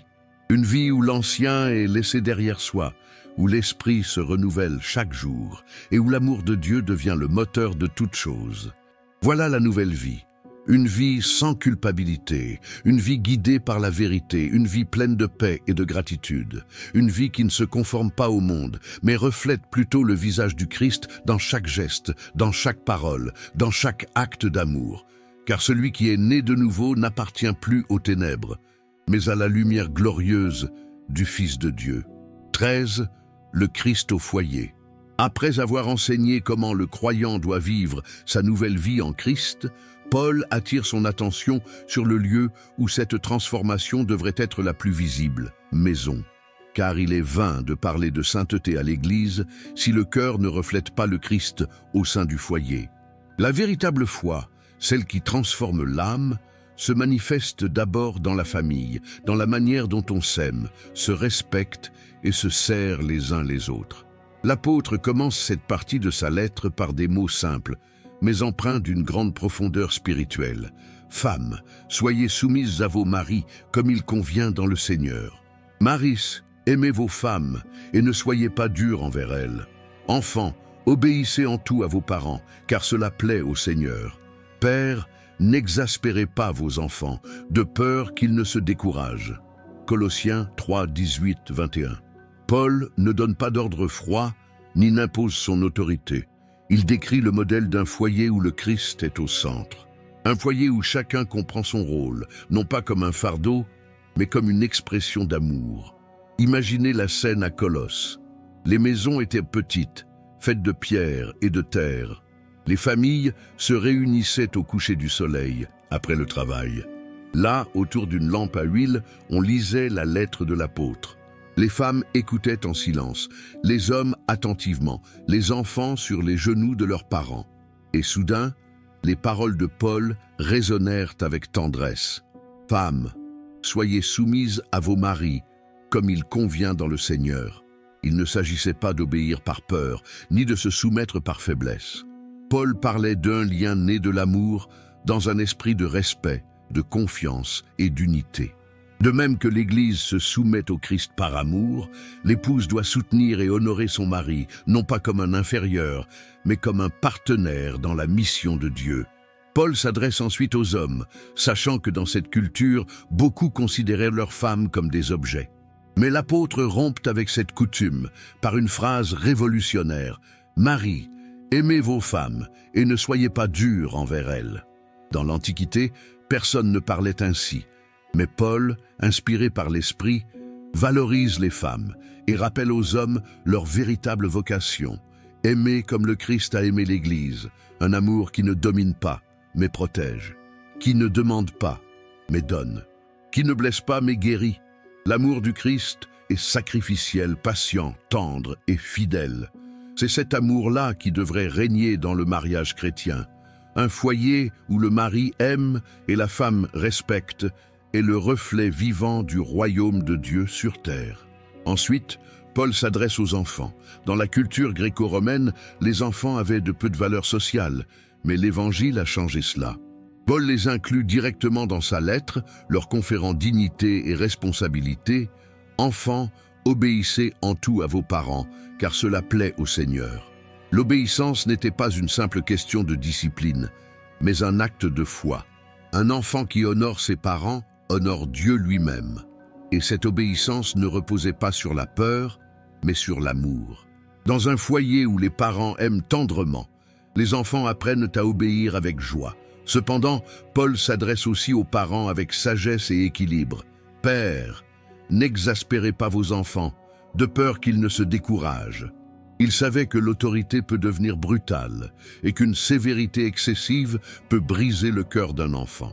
C'est pourquoi il rappelle aux parents que leur rôle n'est pas d'instiller la peur, mais guide avec amour. Un père qui prie, qui écoute, qui corrige avec justice et qui embrasse avec compassion, élève des enfants fermes dans la foi. Paul souhaite que chaque famille chrétienne comprenne que le foyer doit être un petit sanctuaire, un lieu où l'on ressent la présence de Dieu, où le pardon est accordé sans hésitation, où l'amour est exprimé et où la gratitude est vécue. Et pas seulement les maris et les enfants, mais aussi les serviteurs et maîtres, puisqu'à cette époque il y avait des esclaves dans de nombreux foyers. Recevez l'instruction divine. L'apôtre leur dit « Esclaves, obéissez en toutes choses à vos maîtres terrestres, non seulement lorsqu'ils vous observent et pour leur plaire, mais avec sincérité de cœur et dans la crainte de Dieu. Tout ce que vous faites, faites-le de tout votre cœur, comme pour le Seigneur et non pour des hommes. » Colossiens 3, 22, 23. Paul ne soutient pas l'esclavage. Il transforme les mentalités au sein d'une société qui n'a pas encore connu la liberté. Il leur enseigne que le véritable service ne se rend pas pour les hommes, mais pour le Christ. Ainsi, même les serviteurs pouvaient vivre dans la dignité et l'espoir, sachant que Dieu voyait chaque acte de fidélité. Et au maître, il dit, « Maître, faites ce qui est juste et droit, sachant que vous avez aussi un Seigneur dans les cieux. » Colossiens 4, 1. Par là, Paul anéantit toute supériorité humaine. En Christ, il n'y a ni esclave, ni homme libre, ni homme, ni femme, ni riche, ni pauvre. Tous sont égaux devant Dieu. La justice, le respect et la miséricorde doivent régir les relations au sein du foyer, car le véritable maître, le véritable Seigneur, est au ciel. La lettre de Paul, lue ce soir-là à Colosse, a sans doute incité beaucoup de gens à s'incliner et à réfléchir. Certains maris contemplaient tendrement leurs épouses. Certains pères embrassaient leurs enfants. Et les serviteurs, qui s'étaient peut-être sentis oubliés, ont versé des larmes en apprenant que Dieu les voyait aussi. Tel était le pouvoir de l'Évangile, transformer les cœurs et les foyers. Paul savait qu'une Église forte repose sur des familles vivant sous la seigneurie du Christ. Si le foyer est empli d'amour, l'Église rayonnera. Si la paix règne au sein du foyer, le monde verra le reflet de Dieu dans chaque famille. Par conséquent, le message de ce chapitre demeure intemporel. Le Christ ne devrait pas seulement être présent dans les temples ou les chaires, mais aussi dans les foyers. Dans la façon dont les époux se traitent, dans les mots que les parents adressent à leurs enfants, dans la façon dont nous servons et pardonnons. Car lorsque le Christ est au foyer, la maison se transforme en un petit coin de paradis. Le bruit du monde reste dehors, et à l'intérieur, on peut entendre la douce mélodie de la paix, de la foi et de l'amour éternel de Dieu. 14. Persévérer dans la prière. Après avoir abordé la vie de famille et les relations fraternelles, Paul se tourne vers une force spirituelle qui sous-tend tout le reste, prière. Dans sa lettre, l'apôtre écrit avec l'autorité de celui qui a appris à prier en toutes circonstances, dans la liberté comme dans les chaînes, dans l'abondance comme dans le dénuement, dans la joie comme dans les larmes.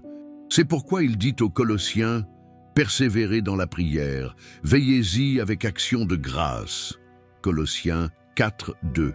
Paul ne leur demande pas simplement de prier, mais plutôt persévérer. Le mot « persévérer » signifie continuer, persister, rester inébranlable même quand rien ne semble se produire. Il savait que la prière est le souffle de l'âme, le lien vivant avec le ciel, la flamme qui entretient la foi quand tout semble s'éteindre. Imaginez Paul à ce moment-là. Il est prisonnier à Rome, entouré de gardes, sans savoir s'il vivra ou s'il mourra. Et pourtant, au lieu de demander des prières pour sa libération, il demande quelque chose de plus profond, qu'il prie pour que l'Évangile continue de progresser. Priez aussi pour nous, afin que Dieu nous ouvre une porte pour la parole, pour faire connaître le mystère du Christ, pour lequel je suis moi aussi enchaîné. Colossiens 4, 3. C'est remarquable. Paul ne prie pas pour son bien-être, mais pour sa mission. Il ne pense pas à s'évader de prison, mais à la manière de continuer à prêcher depuis là-bas. Son corps est enchaîné, mais son esprit est libre, car la prière le maintient en contact direct avec le trône de Dieu. L'apôtre avait appris quelque chose que beaucoup ne comprennent toujours pas. Les portes du ciel ne s'ouvrent pas par la force, mais par la prière. La prière ne change pas Dieu, elle nous change. Elle ne fait pas toujours disparaître le problème, mais elle nous donne la force de l'affronter avec foi. C'est pourquoi il insiste. Veillez sur elle avec gratitude. Veiller signifie rester réveillé, attentif et vigilant. Paul savait que l'ennemi cherche à distraire, à endormir et à décourager les croyants. Mais ceux qui veillent dans la prière gardent leur esprit éveillé, attentif à la voix du Seigneur. Et il ajoute un élément essentiel, avec reconnaissance. La prière ne doit pas se limiter à la supplication, elle doit aussi être empreinte de gratitude. Paul enseigne que même au cœur des épreuves, il y a toujours des raisons de rendre grâce. Soyez reconnaissants non pas parce que tout va bien, mais parce que Dieu est toujours bon. Rendez grâce, non pas parce que la vie est facile, mais parce que le Christ marche à nos côtés à chaque étape de notre chemin. En entendant ces paroles, les Colossiens éprouvèrent sans doute un mélange de réconfort et d'appréhension. Eux aussi étaient confrontés à des difficultés, pressions extérieures, persécutions, faux enseignements. Mais Paul leur rappela qu'ils n'étaient pas seuls. La prière était le lien invisible qui les unissait à Dieu et aussi à lui, l'apôtre emprisonné qui continuait d'intercéder pour eux depuis Rome. Ensuite, Paul donne des conseils très pratiques qui révèlent son cœur de missionnaire. Comportez-vous avec sagesse envers ceux du dehors, rachetant le temps. Que votre parole soit toujours empreinte de grâce, assaisonnée de sel, afin que vous sachiez comment répondre à chacun. Colossiens 4, 5, 6. Ici, Paul associe la prière au témoignage. Il leur dit, pendant que vous priez, vivez avec sagesse. Car la prière ne consiste pas seulement à parler à Dieu, c'est aussi laisser Dieu guider nos paroles et nos actions. Un croyant qui prie devrait refléter cette communion dans sa façon de traiter les autres. C'est pourquoi il demande que ses paroles soient avec grâce pleine de bonté, de sagesse et de vérité, assaisonnées de sel, dit-elle, c'est-à-dire de saveur, de vie, de cette touche divine qui donne un sens à toute chose. Paul savait que le monde l'observait, que les gens scrutaient la vie des chrétiens, leurs réactions, leurs paroles, et il savait qu'un cœur rempli de prière se traduisait aussi par une vie paisible. Imaginons-le un instant, Paul, assis dans sa cellule, un garde romain enchaîné à ses côtés. Peut-être, tandis qu'il écrivait ces lignes, la flamme de la bougie vacillait-elle sous l'effet du vent. Dehors, le tumulte de l'Empire, dedans, un silence sacré. Et dans ce silence, une certitude. La prière est plus puissante que n'importe quelle prison. Il avait été témoin de miracles accomplis par la prière. Il se souvenait de cette nuit à Philippe où il était emprisonné avec Silas. Au lieu de se plaindre, il s'était mis à chanter des hymnes à Dieu. Soudain, un tremblement de terre secoua les fondations de la prison, les portes s'ouvrirent et les chaînes se brisèrent. Actes 16, 25, 26. Cette expérience lui a appris que lorsque le cœur prie, Dieu est à l'œuvre.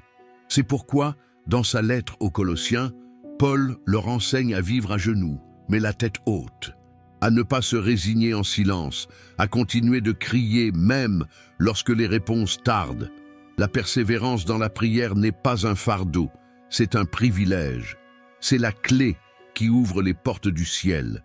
Et le plus émouvant, c'est peut-être que Paul ne se contente pas de leur demander de prier pour lui, mais qu'il leur montre qu'il prie aussi pour eux.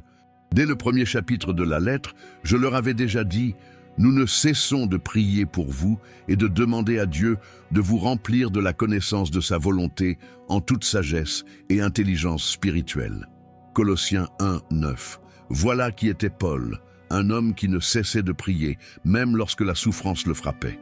Pour lui, la prière était le cœur de son ministère, la force motrice de chaque miracle, la source de chaque enseignement. Et cette même invitation reste valable aujourd'hui.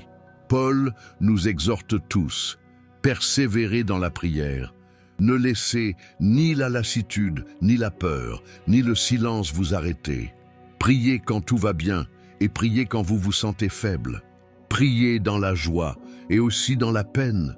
Car chaque prière sincère atteint le cœur de Dieu. La prière ne change pas toujours ce que nous voyons, mais cela change qui nous sommes. Et lorsque l'âme demeure connectée au ciel, la foi devient inébranlable. C'est ainsi que se termine cet enseignement, par un appel qui ne vieillit pas.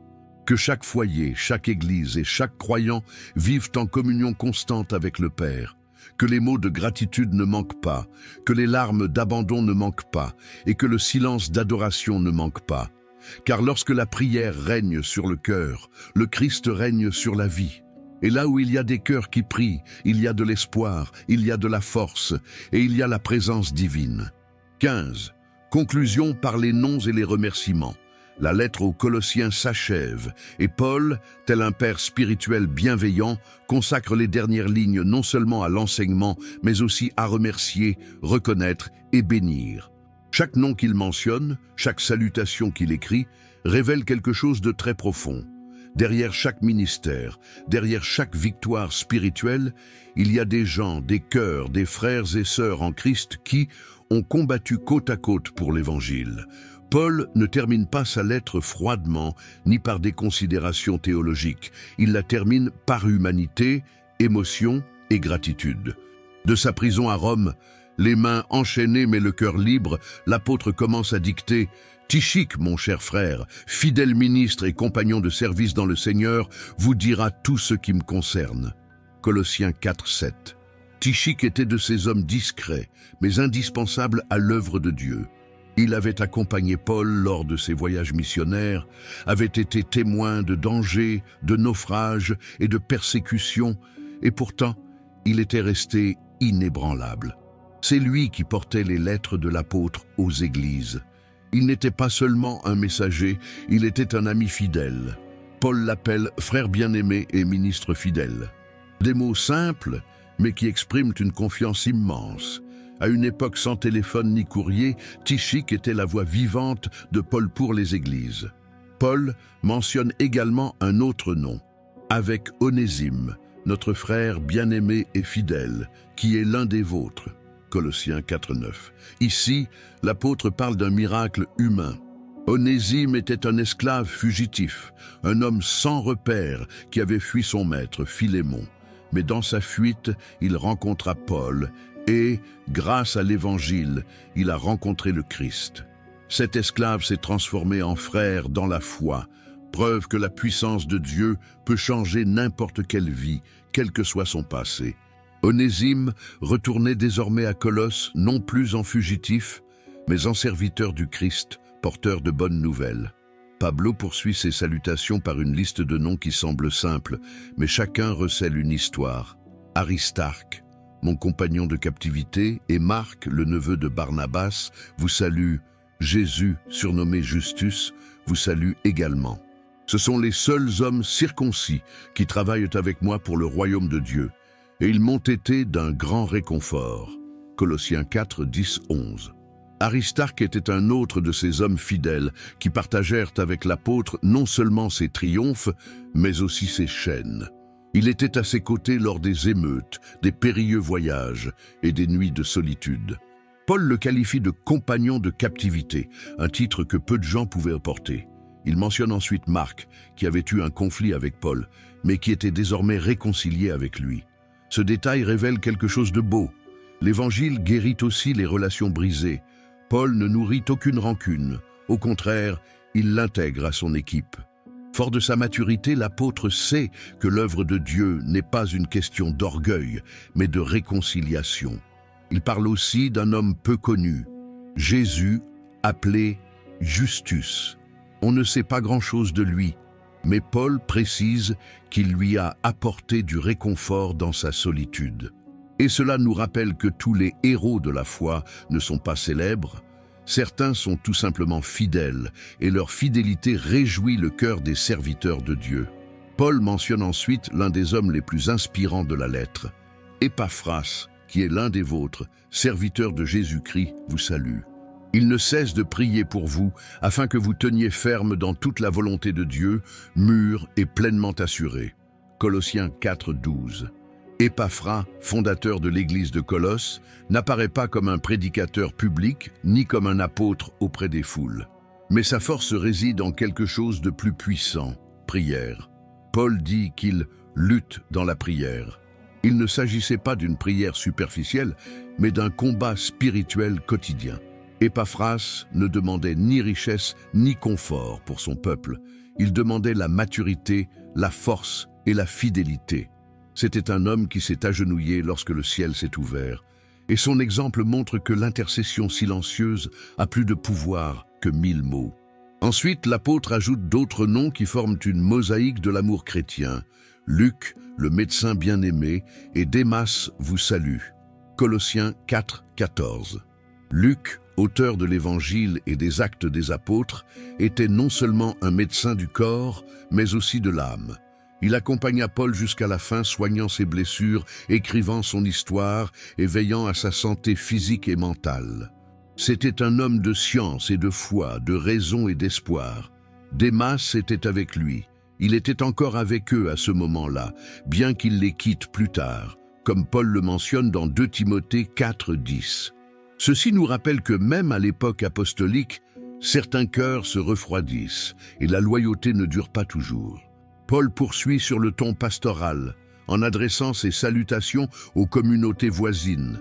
Saluez les frères et sœurs de Laodicée, ainsi que Nympha et l'Église qui se réunit dans sa maison.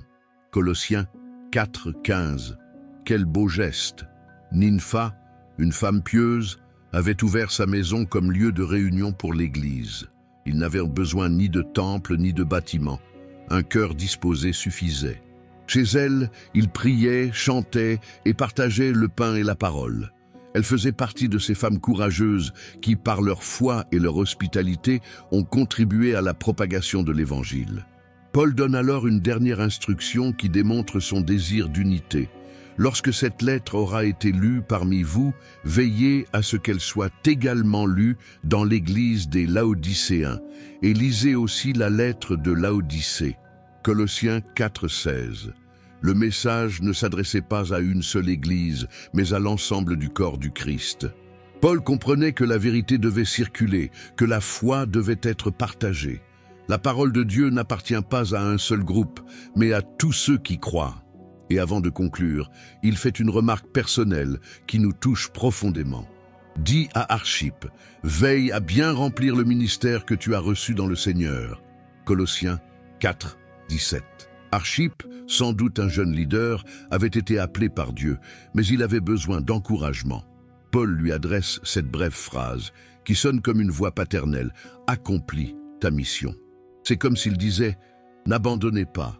Ne vous laissez pas distraire, continuez à servir le Seigneur. » C'est une exhortation qui résonne encore aujourd'hui en chaque croyant. Dieu t'a donné une mission, accomplis-la. Finalement, l'apôtre prend lui-même la plume et écrit les derniers mots. « Je te salue de ma main, Paul. Souviens-toi de mes chaînes.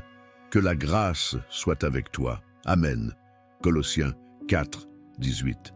C'est une conclusion simple mais puissante. Paul ne se plaint ni de sa douleur ni de sa solitude. Il ne demande qu'une chose. Souvenez-vous de mes chaînes, non pas pour susciter la pitié, mais pour que les croyants n'oublient jamais le prix de l'Évangile. Et cela se termine par le même mot qui a soutenu toute sa vie. Drôle, que la grâce soit avec vous. Ni l'argent, ni le succès, ni la gloire, mais la grâce. Car pour Paul, la grâce était tout. La grâce qui l'a relevé de la poussière, la grâce qui lui a pardonné lorsqu'il était persécuteur, la grâce qui l'a soutenu dans les nuits froides de la prison et qui l'accompagnerait jusqu'à la fin de ses jours. Et c'est ainsi, entre chaîne et espoir, que s'achève la lettre aux Colossiens. Une lettre écrite de prison, mais pleine de liberté. Une lettre qui commençait par la foi et se terminait par la gratitude. Une lettre qui nous rappelle que le christianisme ne se résume pas à des temples ou à des titres, mais à des vies unies par l'amour, la prière et la fidélité. Tout au long de cette lettre, Paul nous a conduits des ténèbres à la lumière, de la confusion à la vérité, de l'esclavage au péché à la liberté en Christ. Et bien qu'il ait été écrit il y a près de 2000 ans, le message de l'Épître aux Colossiens continue de nous parler aujourd'hui, avec la même force et la même tendresse que celles avec lesquelles l'apôtre écrivait depuis sa prison. Car, soyons honnêtes, nous avons tous, à un moment ou un autre, ressenti la même chose que ces croyants à Colosse. Nous avons hésité. Nous avons senti nos cœurs lasses, nos esprits remplis de pensées confuses, notre foi affaiblie par les épreuves de la vie. Nous avons essayé de combler le vide avec des choses matérielles, avec de fausses promesses, avec des philosophies qui paraissent séduisantes, mais qui ne guérissent pas l'âme. Et c'est là que les paroles de Paul résonnent avec force. Le Christ suffit. Vous n'avez pas besoin de chercher ailleurs. Vous n'avez plus besoin de porter le fardeau de la culpabilité, ni de suivre les chaînes qui vous retiennent prisonniers du passé. Car le même Christ qui a soutenu les Colossiens, aujourd'hui, il veut vous soutenir. Il ne demande pas la perfection, il demande du dévouement. Il ne vous demande pas de force, il vous offre sa puissance. Elle ne vous condamne pas pour vos erreurs, elle vous invite à recommencer. L'histoire du livre des Colossiens ne s'arrête pas aux pages de la Bible. Continue dans votre vie. Chaque fois que vous choisissez de pardonner, chaque fois que vous priez, chaque fois que vous décidez de mettre le Christ au centre, le message de cette lettre reprend vie. Alors, si aujourd'hui vous vous sentez vide, perdu, confus ou blessé, écoutez attentivement. La solution ne se trouve ni dans le monde, ni dans les vaines promesses des hommes.